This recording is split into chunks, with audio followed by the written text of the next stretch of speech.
प्रेमियों, मैं राम सागर शास्त्री आप लोगों के समक्ष एक प्रसंग रखने जा रहा हूं। परीक्षित श्राप। देखिए, व्यास जी लिखते हैं कि ततः परीक्षित दुजवर शिक्षया महिम महाभागवता ससास यथा ही सत्यामभिजात कोविदा समादिशन विप्रमयद गुणस्तथा।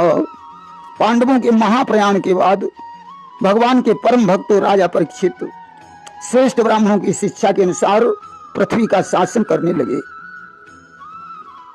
देखिए, ज्योतिषियों ने इनके जन्म के समय जो कुछ बताया था वे सभी गुण परीक्षित में विद्यमान थे। परीक्षित जी राजा विराट के पुत्र उत्तर कुमार की पुत्री इरावती से विवाह करते हैं और जिससे जन्मेजय आदि 4 पुत्रों का जन्म होता है। परीक्षित जी ने कृपाचार्य को अपना आचार्य बनाया। गंगा जी के पावन तट पर 3 अश्वमेध यज्ञ किए जिनमें ब्राह्मणों को पुष्कल दक्षिणा प्रदान की गई। यज्ञ में देवता प्रत्यक्ष प्रकट हुए और उन्होंने अपना अपना भाग ग्रहण किया। जिस समय परीक्षित कुरजांगल में थे उस समय उन्होंने सुना कि मेरे साम्राज्य में कलयुग का प्रवेश हो गया है।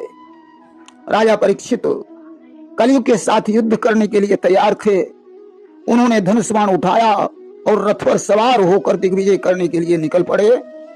उनके साथ में चतुर्ंगिणी सेना थी। भद्राश्व, केतुमाल, भारत, उत्तर कुरु, किमपुरुष पर विजय प्राप्त करके वहां के राजाओं से भेंट प्राप्त की। इस प्रकार दिग्विजय करके परीक्षित कुरुक्षेत्र नदी के किनारे पहुंचे।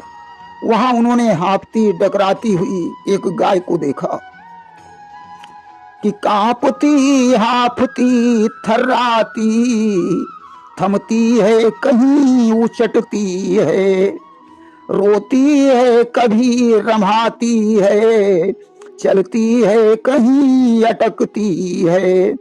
उस गाय के पीछे एक बैल है जिसके 3 पैर टूट चुके हैं, एक ही पैर से घिसट घिसट कर चल रहा है। उसके पीछे एक काला कुरूप शूद्र मुगदर लिए हुए उन्हें पीट रहा है। गाय ने जब ही परीक्षित को देखा आवाज लगाई कि कौन है आज मेरी लाज बचाने आए, धर्म के नाम पे बलिदान चढ़ाने आए, जाति की देश की मर्यादा निभाने आए, डूबती नाव को जो हाथ लगाने आए। कौन है वीर जो परतंत्र दुखारी माँ को बेड़ियां काट के आजाद बनाने आए। विनीति त्याग का है वक्त कौन त्यागी है, मौत के मुंह से जो गोवंश छुड़ाने आए। गाय ने कहा, आज इस पृथ्वी पर कौन वीर है जो मेरी रक्षा करे। परीक्षित लाल के कानों में जैसे ही गाय की आवाज पड़ी उन्होंने म्यान से तलवार निकाली, डांट कर कहा, वश दुष्ट सावधान हो जाओ। कि ललकारा नरराज ने तेग म्यान से खींच, ओ हत्यारे ओ बधिको संभल निशाचर नीच। क्या समझ लिया इतनी जल्दी अर्जुन का जमाना बीता है। रे मूर्ख पार्थ यदि नहीं रहे तो पार्थ अंश तो जीता है। बस सावधान हो हे पिशाच, हम तुझे न जिंदा छोड़ेंगे। जो गौ पर हाथ उठाया है हम उसी हाथ को तोड़ेंगे। अरे दुष्ट, क्या तूने ये समझ लिया कि आज अर्जुन नहीं है?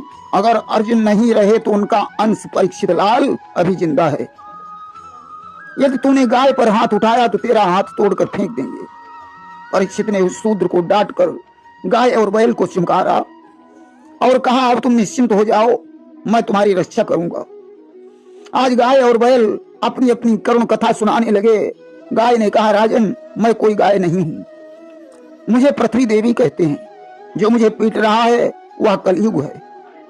अब पृथ्वी से अधर्म धर्म का लोप हो जाएगा, इसलिए मैं दुनिया को छोड़कर भागी जा रही हूं। बैल ने कहा राजन मैं भी कोई बैल नहीं हूं, मुझे संसार में धर्म कहते हैं। पहले मेरे 4 चरण थे, कलयुग ने मेरे 3 चरण तोड़ डाले हैं, अब मेरा केवल एक ही चरण बचा है। देखिए धर्म के 4 चरण होते हैं, सत्यम शौचम दया दानम। सत्य, पवित्रता, दया और दान कि प्रगट 4 पद धर्म के, कलिमा एक प्रधान। एन के न विधि दीन है, दान करे कल्याण। कलयुग में केवल दान वाला चरण ही शेष रह गया है।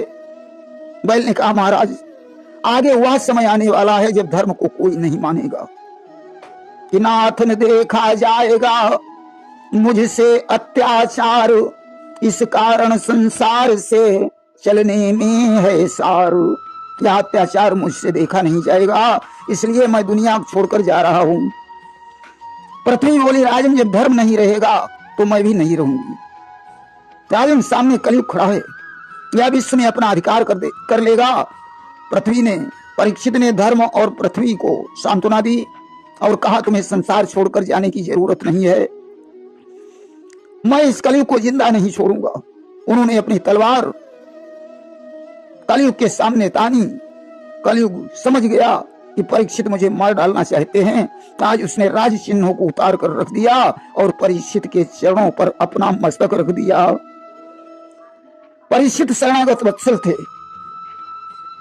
देखिए हमारा देश हमेशा से शरणागत वत्सल रहा है। कलयुग पर उन्हें दया आ गई कि शरणागत को जे तजहि, निज अनहित अनुमान। ते नर पामर पापमय, ते नहीं बिलो कतिहानि। शरणागत की रक्षा करना परम धर्म होता है। भगवान ने स्वयं कहा है कि कोटि विप्र बध लागई जाहू, आए शरण न तजऊ नहीं ताहू। करोड़ों विप्रों का वध करने वाला भी यदि मेरी शरण में आ जाता है तो मैं उसे ठुकराता नहीं हूं। परीक्षित लाल ने आज तलवार को म्यान में रख लिया। कलयुग ने कहा राजन मेरे अंदर केवल अवगुण ही नहीं है, कुछ गुण भी पाए जाते हैं। परीक्षित ने कहा अपने गुण मुझे सुनाइए। कलयुग ने कहा सुनो। कृतयत ध्याय तो विष्णु, त्रेतायाम यजिता मखा, द्वापरे परिचर्यायाम कलौ तद हरि कीर्तनम। सतयुग में जो फल विष्णु के ध्यान से और त्रेता में यज्ञों से, द्वापर में विष्णु की पूजा से मिलता था, वह कलयुग में केवल हरि कीर्तन से मिल जाता है।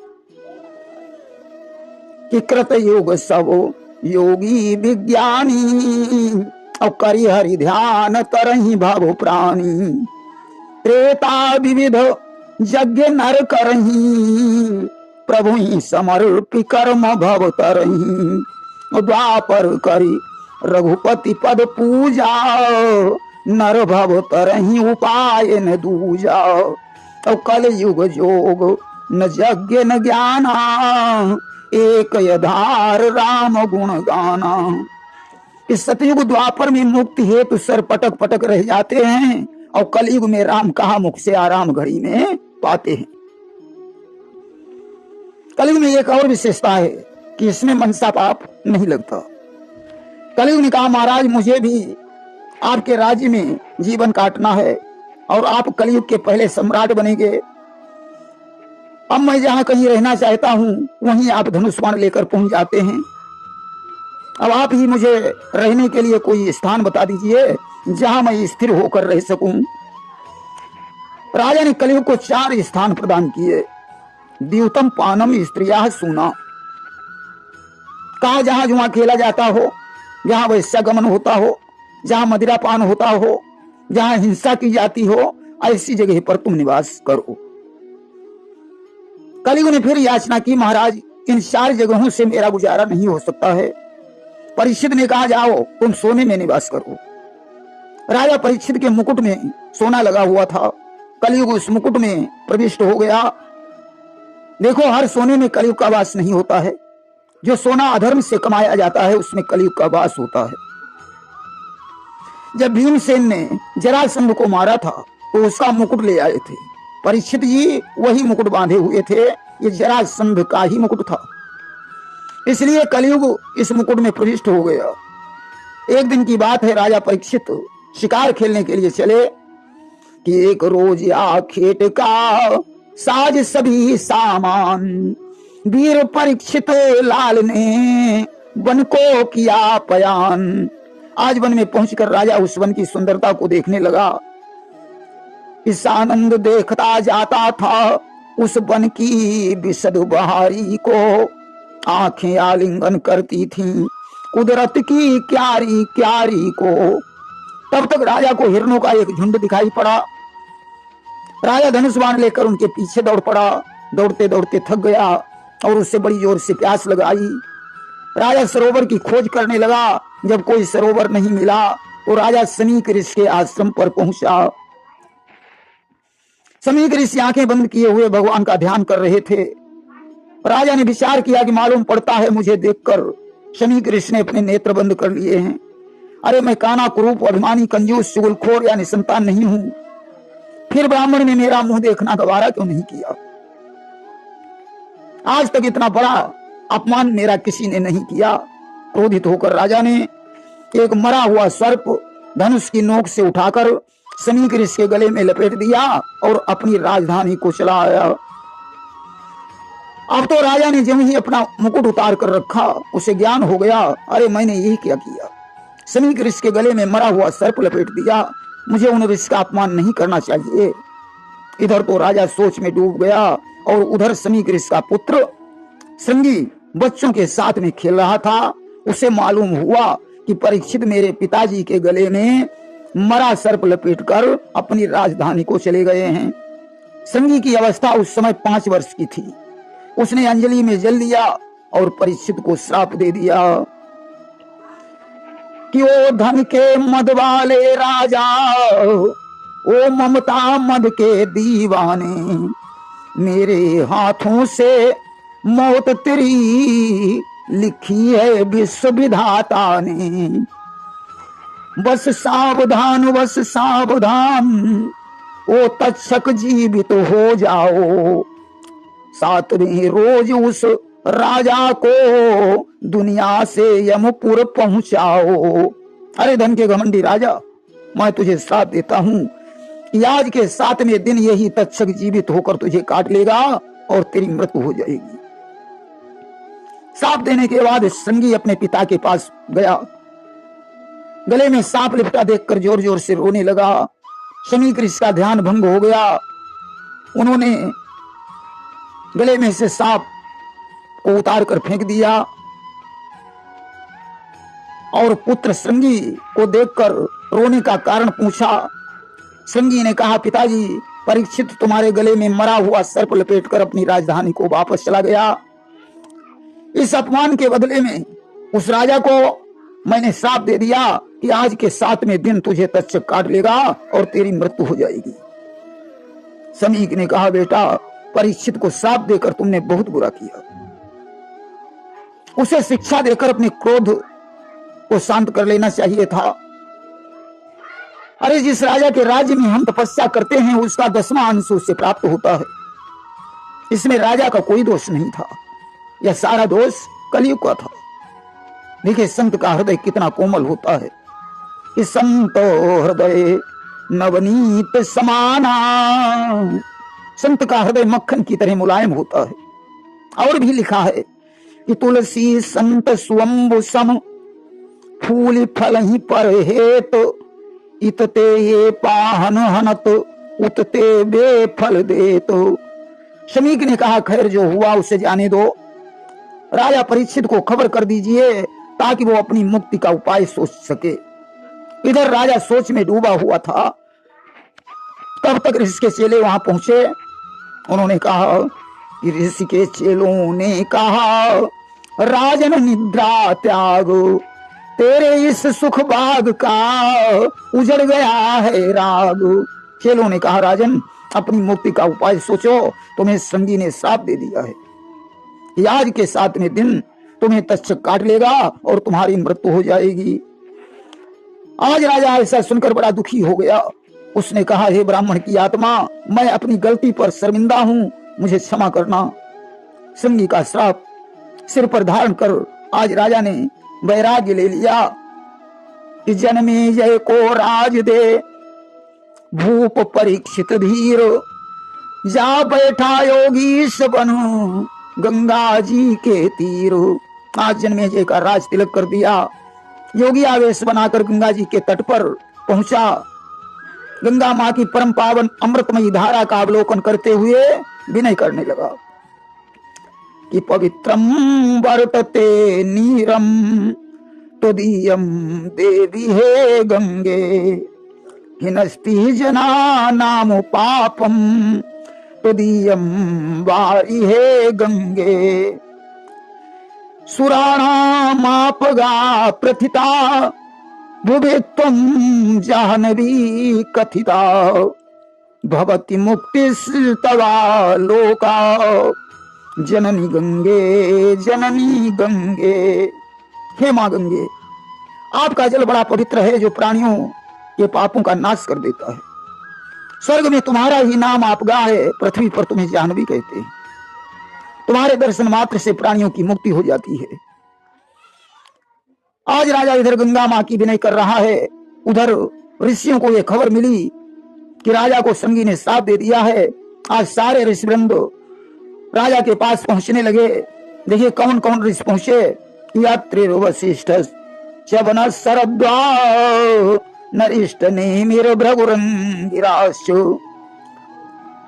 अत्रि वशिष्ठ च्यवन शरद्वान अरिष्ट नेमि भृगु अंगिरा पराशर विश्वामित्र परशुराम उतत्थ इंद्र प्रमद यदमबाहु मेधातिथि देवल और सेन भरद्वाज गौतम पिपलाद मैत्रेय और कवच अगस्त व्यास नारद आदि कुल मिलाकर 88,000 ऋषिवृंद एकत्रित हुए।